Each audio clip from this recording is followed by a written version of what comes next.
And then I realized, wow, if I had a mission in place of who we are and what we do, that would really give us a central rallying cry to really form and focus ourselves around. And it would also, quite frankly, help me better explain to others across the business who aren't familiar with us what purpose we serve and the value that we bring. And so during this time, I pulled the whole team together and we wrote a mission statement and a vision statement. And it was really important that I included the team in that conversation because it wasn't just my orders from on high as the boss, me telling them who we are. It was all of us coming together and forming that identity together as a team. And I wanted every member of the team to be equally empowered in having that voice and defining who we are and where we're going. Hello and welcome to the Leadership Launchpad, where we help managers improve themselves, their teams, and their organizations. On this show, I talk with industry leaders, coaches, authors, and experts to give you actionable insights that will help improve your own performance and the performance of those around you. Our guest today is Laurel Schulert. Laurel is the Senior Director of Learning Experience at SAP Concur. She holds an MSED in Learning Design and Technology from Purdue University and a BA in Education from Eastern Michigan University. Laurel wrote the June 2023 TD at Work guide titled A-List L&D Team Assemble, earned the Master Performance Consultant Certificate through ATD, has presented at the ATD International Conference for 4 years running, and at the 2021 DevLearn Conference. This discussion is really a deep dive into why leaders like you should take the time to set a mission and vision for their team. I know we have touched on this topic before, specifically in the episode with Holly Betke, but that was really just one of several topics that we covered. And so in the show today, we really get into the weeds. You should expect to learn how a mission and vision can really help your team get better known across the business, why you should take advantage of times of change inside your organization, how to get alignment on the vision between your team and your boss, and so much more. Before we get into the discussion, I would like to remind you that if you are enjoying this show, one of the best ways you can help support us is by liking or rating the show. It really helps the reach, and I cannot tell you how much it means to me. If you can just take a few moments, it would really, really help.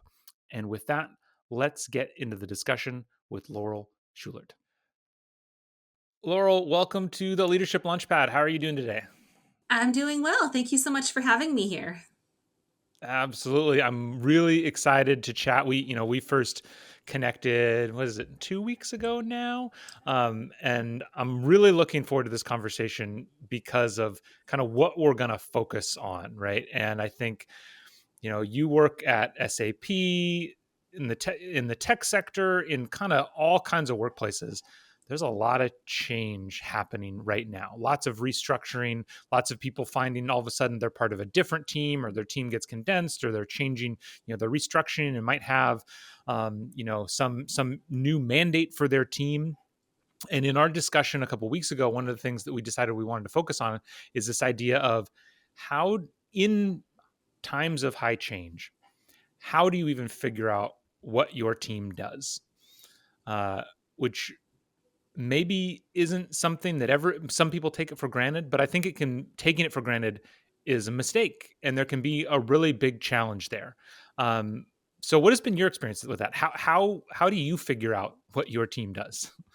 Yeah, that's such a great question. So, first, I always try and think about what is the unique purpose that my team serves. And so, we're part of a wider department, we're part of a line of business within the SAP ecosystem. SAP makes up over 100,000 employees globally. So, Yeah. quite frankly, what is my team's purpose? What's the point, for those of us in my team to exist? And what it's always come down to, as we've gone through several organizational changes over the years, is we have always been the sole L&D, the sole learning and development practitioners, serving the audience that we're tied to.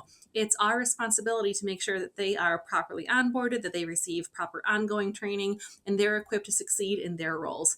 that's our purpose. What it really boils down to is that one word answer is training. And I can get a lot fancier about kind of the magic of how we do our craft and we align to business goals Sure. and all of that. But really understanding our mission of why we exist, why the company has us there doing this work, that's really step one. So having that mission. And then we elevate to the vision and where are we trying to go? What are our aspirations as an organization? Got it. So some of that mission and vision work, how much of that was internal versus you like syncing with your boss or your boss's boss? Like how did you draw that connection between your team and again, like you said, the rest of the organization? Yeah, it's a great question. So, a little bit of both, honestly. And so, I became the manager of this team about 4.5 years ago. I had been a member of the team previously. And when I became the manager, we didn't have a mission and vision in place. And a lot of teams don't. Yeah. And what I Yeah. realized is, as I was going out and meeting with our vested partners and stakeholders across the business, a lot of people didn't know my team existed. And so, I was constantly finding myself in this position of doing these awkward elevator pitches of saying who we are. So, I got a lot of practice right out the gate. We have just refining that message of who my team is, how we can better serve the business, how we can better partner with people across the business. And then I realized, wow, if I had a mission in place, I wouldn't necessarily go recite that to anyone verbatim, but if we had those words Sure. on a wall, on a SharePoint page, on a hub somewhere, if we had those words defined of who we are and what we do, that would really give us a central rallying cry to really form and focus ourselves around. And it would also, quite frankly, help me better explain to others across the business who aren't familiar with us what purpose we serve and the value that we bring. And so part of it was absolutely, me driving that. Once I'd been in seat as a manager for probably about 8 or 9 months, we held a series of team workshops to really rebrand ourselves. We actually changed our team name during this time. We changed people's job Nice. titles and job descriptions during this time. And so this Nice. was also 2020. It didn't have very much to do with COVID, but I mean, the air was ripe with change that year. There's a Yes. lot of people questioning all the things. And so if we were ever Yes. going to do it, it felt like the right time. And so during this time, I pulled the whole team together and we wrote a mission statement and a vision statement. This was all virtual because, again, 2020. But I pulled us all together. We did it virtually with some online whiteboarding tools and a series of virtual team meetings. And it was really important that I included the team in that conversation because it wasn't just my orders from on high as the boss, me telling them who we are. It was all of us coming together and forming that identity together as a team. And I wanted every member of the team to be equally empowered in having that voice and defining who we are and where we're going. Okay, so you started off internally. I love how you bring up this idea of making it a very inclusive kind of co-creation experience because I think that's one thing that often comes up is especially new leaders feel like it's on them. Like they Yes. should be coming up and being like this is what we do. Did you as a new leader of the team, you were part of the team, you became a member of the team. You said you were leading it for 8 or 9 months. Was there any did you have a challenge with that of feeling like especially when you started this process feeling like you should have the answer to this? Was that a challenge for you at all? So, yes and no. I think every leader has that bit of imposter syndrome, especially when you're new in the role, Yeah. especially when it's your first leadership role of, oh my gosh, all of a sudden people are listening to me and looking at me differently. And all of a sudden in those group conversations, I'm the voice that when I start talking, everyone else stops talking. And I better make sure I have something good to say that's worth everyone else stopping talking so they can listen to me. Yeah. And so I Yeah. definitely had some of that just thought process of, wow, I really need to have the vision to drive the team. And I did, but I wanted buy-in from all of them. And I need Yeah. buy-in from all of them. I also had the opportunity within my first year in the role. So by the time we were doing this mission and vision exercise, I'd also had the opportunity to hire quite a few new people onto the team. We had some new headcount. We had That's some helpful. turnover before I came on board as the manager. Yeah. And I hired some really, really talented individuals. And I hired them very intentionally because they had skills and they had experience and just diversity of thought that we didn't previously have on this team. And so I really wanted the new folks, quite frankly, to come in and have the impact that was the promise they sold to me going through the interview process. I was really excited about the new skills and the new energy that they were bringing. And so I wanted them to have an input in shaping this new identity of who we were together. Yeah. That makes sense. So you had kind of a vision, but you wanted to, get buy-in from it. What was your role then?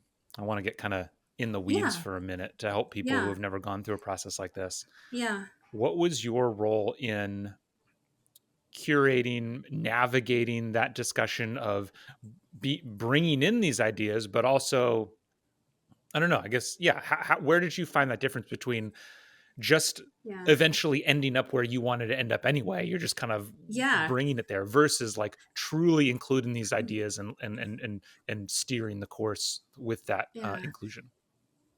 So I actually, before I came into corporate L&D, I began my career as a high school English teacher.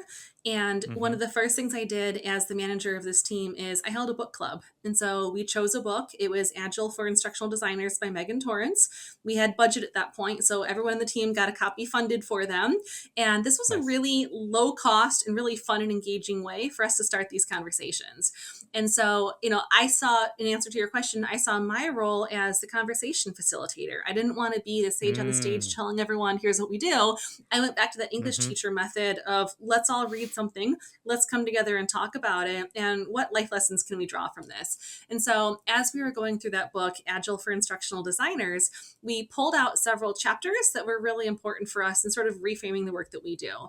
And so, one was the importance of doing action mapping, really making sure that we're aligning the assets that we create with business goals and really action oriented learning. There's a whole chapter on having project retrospectives and how you end a project, and how it's really important to hold those retrospectives, even if a project goes well, and also if the project goes poorly. And so we had 8 or 9 meetings before we even got to the mission and vision. And what I realized is, as we were having these book club conversations and as we were having these big theoretical discussions about what are we doing now, what's the work that we all aspire to, I realized mission and vision was like tip of my tongue the whole entire time, as was a new team name. And so we ended up putting a few meetings following the book club where we actually talked about, okay, so we've had all these discussions, we have all these ideas, Interesting. how do we put this in play?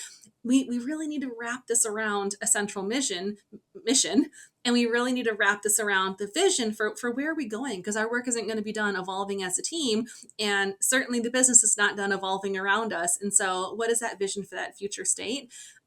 Funny enough, at the start of this very conversation, you mentioned reorganizations. My team's gone through a couple of reorgs, as have most people in corporate settings today. But we're Yeah. actually at a point now, here we are coming up on around the 4-year anniversary of that original mission and vision. And I think it's really time for us to revisit those. We see them Yeah. as our North Star. They guide us throughout the year, but they're never carved in stone because they really Yeah. can and have to evolve over time. And I think now, 4 years later, the org has evolved enough around us. It's really time for us to craft a new mission and vision. Yeah. I love what you said there about kind of you use the book club to kind of set the context or get the ball rolling, because I think that is something that everybody needs to be prepared for if you want to do any of this work on a team. For most people on your team, chances are it's the first time they've ever done it. They're not in a like headspace to think about it. And like, what do we do? What do you mean? What do I do? I come in, you tell me what to do. I do the work. I go home. Like, I don't know. And so having a bit of discussion or a bit of time and space to kind of prep people and say like, hey, this is what we're going to be talking about. I can see that being really impactful. You mentioned this idea of, going through the reorgs and the kind of organization has changed enough. To me, the thing that comes to my mind there is, what are you looking at out in the organization? Because I guess kind of when it comes to mission and vision, like, you're changing what you say you do. Does that sound right? Yes, and some of that is honestly responding to organizational change. My team has been Yeah. picked up and wholesale lifted and shifted and placed somewhere new in the Yeah. organization. So we now Yeah. have a new audience of learners that we're supporting. And so those Okay. exact same conversations that I had 4 years ago around, hey, everyone, here's my team, here's the work we do, here's the value we bring, here's how we can partner you, here's how we actually help bring your vision into reality. I'm now having those conversations with a whole new set of partners in a different part of the business. Exactly. Yeah.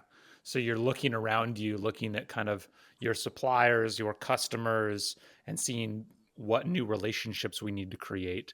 Is there a matter of deciding yes or no on certain things? Like, are there things that you're looking at and being like, we're not going to do that anymore?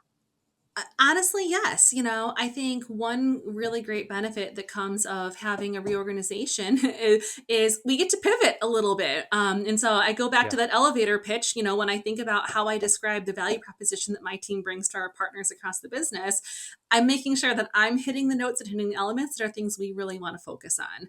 One thing my Yeah. team has really explored in earnest in the last year is performance consulting. We actually had several Yeah. members of my team went through the Association for Talent Development and got certified in performance consulting. And that Yeah. is a clear value that we can bring to this new organization that we now sit in. This isn't work they've previously had people doing. And so, Got it. all of these things, yeah, it's really summoning on us to change, but this is positive change, and this is change that we're really excited about, and it's allowing us to really play to our strengths. And I don't want to keep harping on mission, vision, but really having those two things in place has helped me have these conversations very productively. It's helped with everything from making sure we're staying in scope to things that really Yeah. play to our strengths. It's really helped with making sure that when we do recruiting, we're recruiting people onto the team who have the skills that are going to help us bring that vision into reality as we do evolve over time. And it's really helped make our value proposition clear to the stakeholders who aren't as familiar with us or don't really understand the full value that L&D can bring. Yeah, it's aligning expectations for sure Yes. is really what it comes down to. And so let's switch the conversation then, because you kind of just mentioned it. So a lot of what we've been talking about is internally. You're like aligning internally to what you want to do. Let's start with like, I kind of briefly asked this question your boss, so you say like, hey, this is what we want to do. Performance consulting is an example. You have an, I'm assuming, you're in a new part of the organization now. Maybe you have a new boss. Your team is like really excited. Hey, we want to bring performance consulting as this brand new skill to the organization. How do you sell that to the people above you so that this isn't just an internal thing, but truly this alignment of expectations is both directions? Something I realized really early on as the leader is whenever you're trying to advance yourself, advance your team, you always want to make it really clear that your vision is actually their vision. Your vision supports Yeah. their vision. And so Yeah. think about, the business goals. What are the actual business goals at this time? And I'm not just doing this work because it's interesting to us or we think it's fun. We're doing this work because this will help them attain their business goals and their objectives they've set for themselves. And so that's how I've found a lot of success getting buy-in from senior leaders across my organization. And that's quite frankly how we got the funding for performance consulting. I explained what it was and how this is the process that will help us uncover the true causes of performance gaps in the organization that may or may not be training. Training doesn't solve every problem. I said earlier in this conversation that one word answer for what my team does is training, but there's a lot more there's a lot more that we can dig into beyond that. But I want to make sure that I'm really protecting the organization's resources, our time, our money, our people, all of that, by really Yeah. only applying training if we're confident training is going to solve that problem. Because quite Yeah. frankly, we're wasting everyone's time and resources if we're throwing training at problems that training can't solve. So performance Yeah. consulting really helps us get to the heart of what is causing those gaps, identifying what barriers people face, what facilitates performance on the job, and making sure that we're only applying training if the problem is caused by a gap in skills or knowledge. And having those Yeah. conversations has really shifted the focus in our business to giving us more space for analysis. Who in L&D doesn't want that? um, because now they believe that we have a purpose behind our analysis and we're actually going out to Yeah. uncover the causes of performance gaps. And then we can turn around and say, actually, we found there's some issues with access to technology. They don't have the right tools, or there's some issues, quite frankly, with culture or managerial support. People got training, but they don't feel like they actually had managerial support to actually change the way they're doing their jobs. Or we say, you know what? They don't really know what to do. We found that lack of skills or knowledge was the cause of the gap. So let's apply training. So it's helped Yeah. us be a lot more prescriptive and specific in the support we offer. And it's helped the business see better results. Yeah. Awesome. And I think one thing to make clear is like obviously we're having this conversation largely through the lens of learning and development because that's the world that both of us live in. But these are really important conversations for any team, certainly any support team where there might be a lack of clarity in, if you're a communications team, a marketing team, where you're not, different stakeholders are going to have different ideas of what you bring to the table. But then even if you're just like a production team and it's like your team's job is to make more widgets, it's like, okay, well, how are you going to make those widgets? What values do you have? What kind of people do you want on your team? These are all things that you can use these discussions, these conversations, to drive alignment on. um, you mentioned earlier you've hired a number of people. I think I know I mentioned this in a previous conversation. I remember I was working on some hiring training for a company that I worked for previously, and one of the hiring managers came in and what he told me that hiring is an admission that you were wrong, or an admission that you don't have the resources you need, right? Like you've told your boss, like, hey, we're going to go do this thing, and now you've realized, oh, you can't do it with the resources you have. You need to go hire people. So just like you say, like, oh, we need more money or we need more time, people is just another resource that you're kind of talking about. So once you've driven all this, it's very clear what you're doing, when you're doing it, why you're doing it. How do you decide that in order to do this stuff, you need another person or you need more people? That's an interesting quote that you heard. I don't think that's necessarily a negative thing. In Yes. my time as a hiring manager, I have seen growth on my team because, quite frankly, the business wants more of us. We were doing everything right, and That's they always said, the best "That's reason. fantastic. We want more of Yeah. that. We're investing in you." And so Yeah. that's been a huge success for us, quite frankly. And I think, again, this goes right back to that mission and vision. I had a manager tell me one time, hiring poorly is the most expensive mistake you can make, and I agree in that. Yes. And I think that every time you hire, it's an opportunity to really reassess: do I have the skills and the knowledge of my team to really carry that vision into reality? Do I have the skills, Mm. knowledge on my team to quite frankly get the job done? And what gaps do I have? One of the practices I do with my team every single year is a SWOT analysis: that strengths, Mm. weaknesses, opportunities, and threats. It's very old Yeah. school. It's kind of tried and true, but it is because it works, honestly. And so every single year we do a SWOT analysis. And we found that some themes are true over time. Some new ideas emerge, of course, as the organization changes around us, as our team changes. And Hmm. that really kind of helps me have that finger on the pulse of the current state of the union, let's just say. And I think about, how this impacts everything from individual and team goals. What are individuals going to be doing to seize opportunities, address weaknesses? What are we doing as a team in those factors? And then if I do get the chance to hire in the year ahead, what new talent or what new experience, what new perspective, what new skill can I bring onto the team that's going to help us seize those opportunities and close those weaknesses? And so that's how I always approach hiring. I love that. I mean, it's very similar to. It's funny because I think in L&D, at least I've seen it. We're always feeling, well, this isn't true just for learning and development. Everybody always says they don't have enough people, right? You don't have enough people. You don't have enough time. That's just like the common thing. Just like everybody says, we need training. Like every problem is a training problem. Every problem is a hiring problem. Um, and so just like with training, where we said were trying to get people to be like, whoa, whoa, whoa, what's the actual problem here? I think with hiring, it makes a lot of sense to, exactly like you're saying, you're doing a SWOT analysis to do it, of like, no, no, no, let's not just like hire people just because we got authority to hire people. Let's make sure there's a problem here. I did want to go back really quickly to what you mentioned before, of a lot of times you're getting to hire people because like the business is actively saying like we need more support. Have you been able to actively, like, do you actively foster that? Have you been able to kind of draw the connection of like somebody out in the business is saying they want your help, and you're kind of like connect them with your boss or whoever has authority, like have you ever been able to like to like get that whole thing to work? Because I feel like that's the dream of any support team. I am not shy about putting myself and my team on a pedestal. Cool. And so, yeah, no, I'm just not. It's, I think that this is something that, culturally, whether you want to say a woman in the workplace, a woman in leadership and tech, whatever it may be, um, I, I have found I need to advocate for myself, and I have found that I need to Mm, advocate for my team. And luckily in my career, I have mostly had leaders who are very, very supportive of me and my team, and they recognize the good work that we're doing.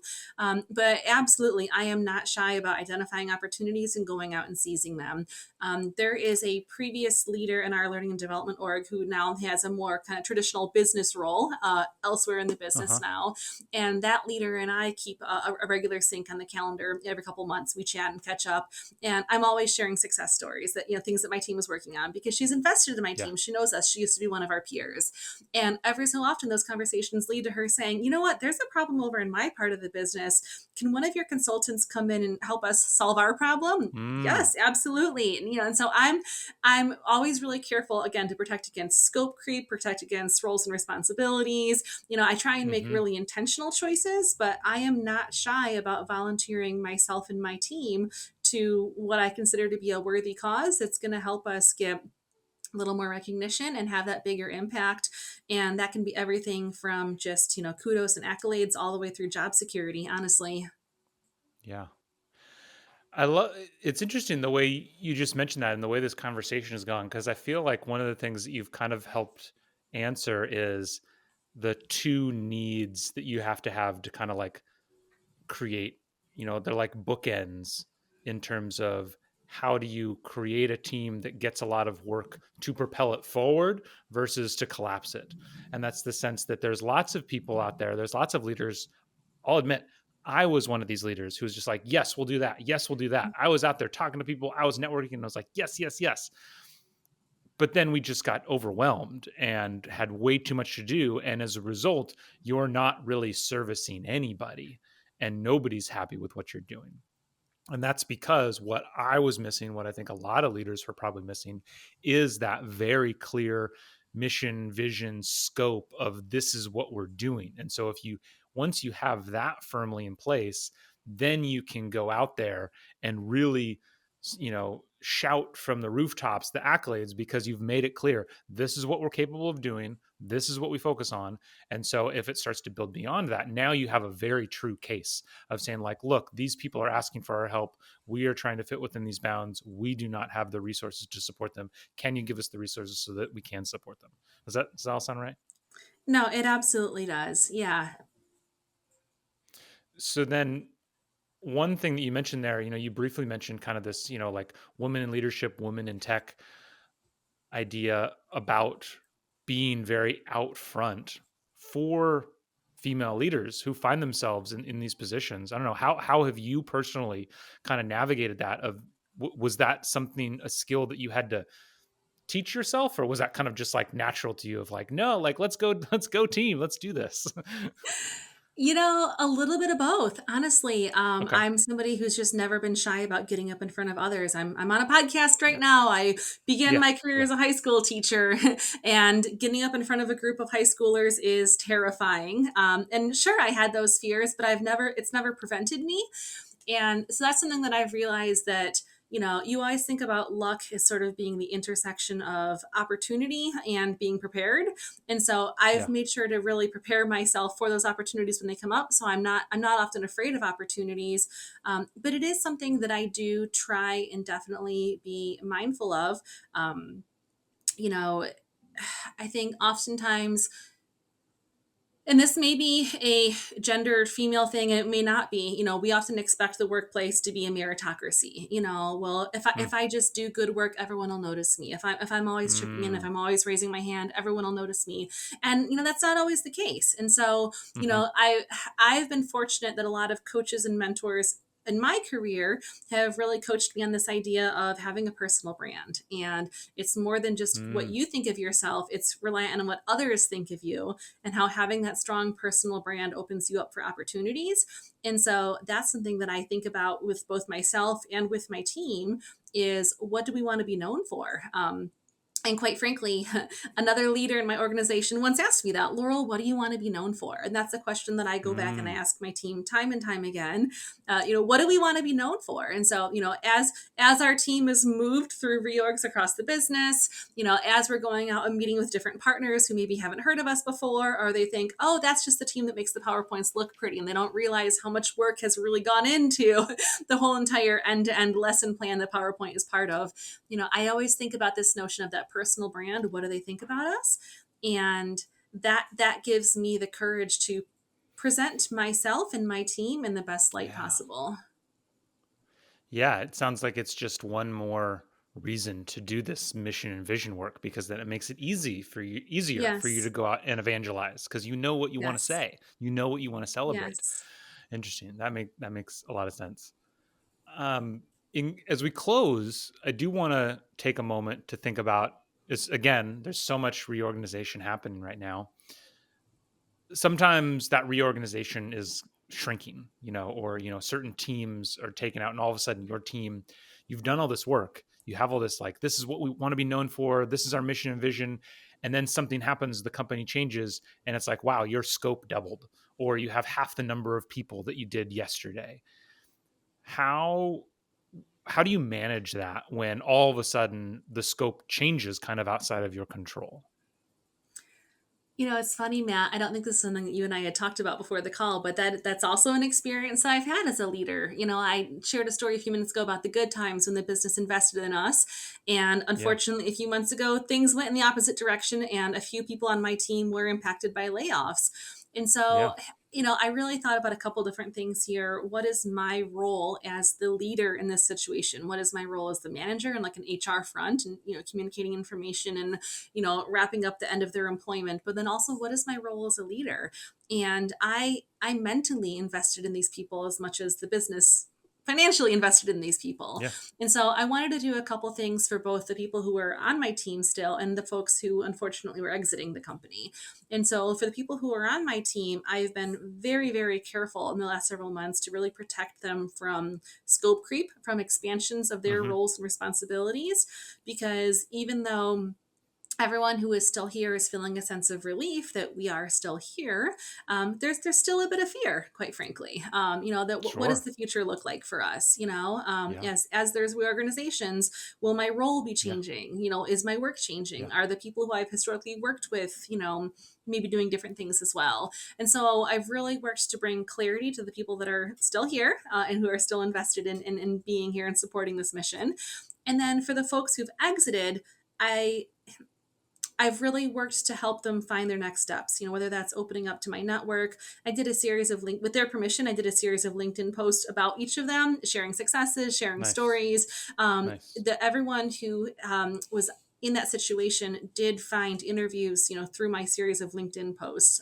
Great. And they're, Yeah. they're all now gainfully employed. And so that, they've all found success. Interestingly enough, where they all got interviews through my posts, they all found employment on their own without me, which I'm actually really proud of, because they did it all on their own. They didn't need me. I Yeah. just helped get them a Yeah. little practice and, in re-interviewing Yeah. after a couple of years. Yeah. Yeah. Yeah. And it's such a trope that your people are your strongest asset, but they are. And as much as I talk about the mission and vision, I'm reliant on all of them to carry this through, which is really why it was so important we write it together as a team. So it's not just my ideas and my directive, but ultimately Hmm. at the end of the day, I'm only as good as the people around me. I'm only as productive as the people around me. I really rely on all of them, to get a lot of stuff done, where they rely on me for that vision and, for that guidance and mentorship. And so it's a two-way street, and we're all in this together. And I think ultimately we're all just working really hard to build and maintain a team environment that we all genuinely want to be part of. Yeah.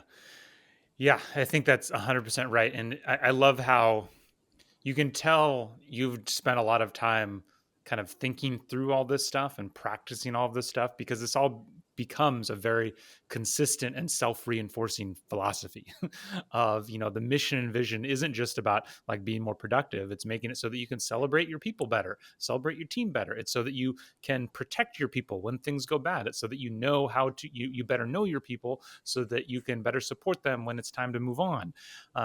it all fits really well together, which I can tell is, why I know you personally have a lot of investment in this idea of leading better learning teams, not just doing the work better or showing the ROI, all that kind of stuff, but it's like, how do we lead learning teams? What does that look like? Which is something, yeah, like I said, I know you write about and talk about. So for specifically on that, what are better way? How should people find you if they want to hear more about that? If they like what they've heard, want to hear a little bit more about that message, where should people find you? Well, thank you so much. I invite anyone listening to connect with me or follow me on LinkedIn. And I've also had the great fortune to publish a white paper through ATD, the Association for Talent Development. It was published last year, June of 2023, and it's titled the A-List L&D Team Assemble. And it covers a lot of the topics that we talked about today, and really that intersection of where L&D meets leadership and how to lead the learning function in your organization. Excellent. Well, everybody should definitely check that out. We will put links both to your LinkedIn and to that white paper down below in the comments so people can find it easily. Laurel, this has been great. I think there's a lot. We've touched on this idea of mission and vision before in some podcasts, but really briefly, this is the first time where we've kind of dove this deeply into it, which I really appreciate. So thank you so much for being here. I hope you have a great rest of your day. Thank you, and same to you. Thank you so much for listening to today's show. If you are looking for help turning your organization's great engineers into great managers, me and my team at Better Everyday Studios would love to help. We deliver targeted and interactive training workshops that are designed to help build the 3 fundamental skills of any new manager: building trust, giving feedback, and setting goals. Reach out to me through matt@bettereverydaystudios.com so we can start making your organization better every day.